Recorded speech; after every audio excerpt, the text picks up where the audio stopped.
লাখ টকা ঘোষণা কৰিব লাগে আৰু যি বানত উঠি গ'ল বানত মৃত্যু হ'ল তেওঁলোকক 25 লাখ টকা ঘোষণা কৰিব লাগে সাহায্য এখনো কয়লা ভৰ্তি এখনো শিল ভৰ্তি এখনো কাঠ ভৰ্তি তাক কিন্তু আমি উজনি শিৱসাগৰৰ মাজেদি পাৰ হৈ যাব নিদিম অনিৰ্দিষ্টকালৰ বাবে আমি 37 নং ৰাষ্ট্ৰীয় ঘাইপথ ব্লক কৰিম এয়া আমাৰ ইউথ সমাজে কৰিব এয়া আমাৰ যুৱ সমাজে এই কাম কৰিব যুৱ সমাজে শিৱসাগৰ স্তব্ধ কৰি তুলিব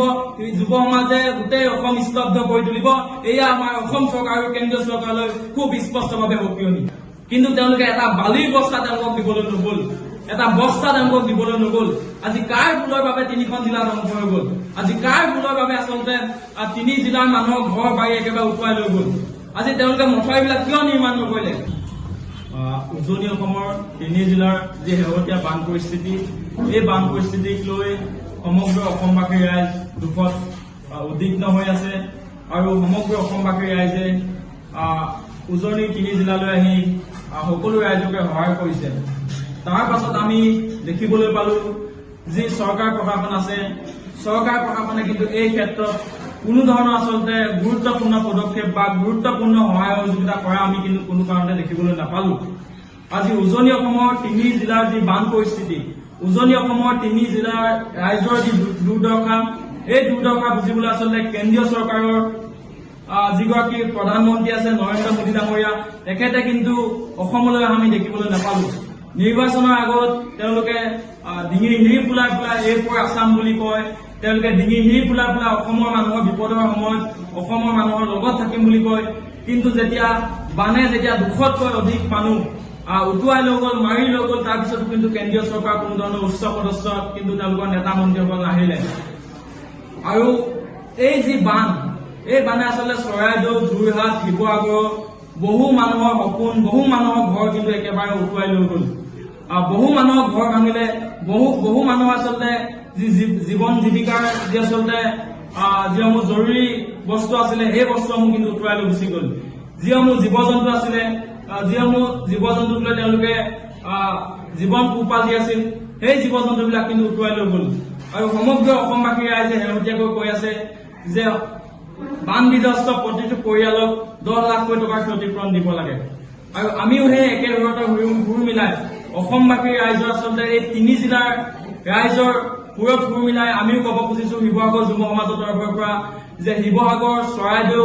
আৰু সোণাৰী হওক বা আজি চন্তক হওক বিহুবৰ হওক যোৰহাট হওক এই 3 জিলাৰ আচলতে ৰাইজক 10 লাখ টকাকৈ এটা পৰিয়ালক ক্ষতিপূৰণ দিব লাগিব আৰু যদিহে 10 লাখ টকাকৈ ক্ষতিপূৰণ নিদিয়ে তেতিয়াহ'লে আমি শিৱসাগৰ যুৱ সমাজে সিদ্ধান্ত লৈছো যে উজনি অসমৰ মাজেদি যিমানসমূহ ট্ৰাক পাৰ হৈ যায় যিমানসমূহ বস্তু ৰপ্তানি হয় আজি তেওঁলোকে শিল কঢ়িয়াই লৈ যায় আজি তেওঁলোকে কয়লা কঢ়িয়াই লৈ যায় আজি তেওঁলোকে কাঠ লৈ যায় আৰু যদি এই 3 জিলা পৰিয়ালক 10 লাখ টকাকৈ যদি ক্ষতিপূৰণ নিদিয়ে তেতিয়াহ'লে কিন্তু আমি এখনো গাড়ী কিন্তু শিৱসাগৰৰ মাজেৰে কিন্তু পাৰ হৈ যাব নিদিম এয়া আমাৰ স্পষ্ট কথা আৰু অসম চৰকাৰ তথা ভাৰত চৰকাৰ কিন্তু এয়া আমাৰ স্পষ্ট সকিয়নি কৈ আছো যে যিসকল মানুহক বানে একেবাৰে উটুৱাই লৈ গ'ল তেওঁলোকক ক্ষতিপূৰণ দিব লাগে তেওঁলোকৰ ওচৰত আপোনালোকে আহি থিয় দিব লাগে তেওঁলোকক সহায় সহযোগ কৰিব লাগে কিন্তু যিসমূহ জিলা প্ৰশাসনৰ বিষয়া আছে তেওঁলোকে কিন্তু সহায় সহযোগ কৰা নেদেখিলো আজি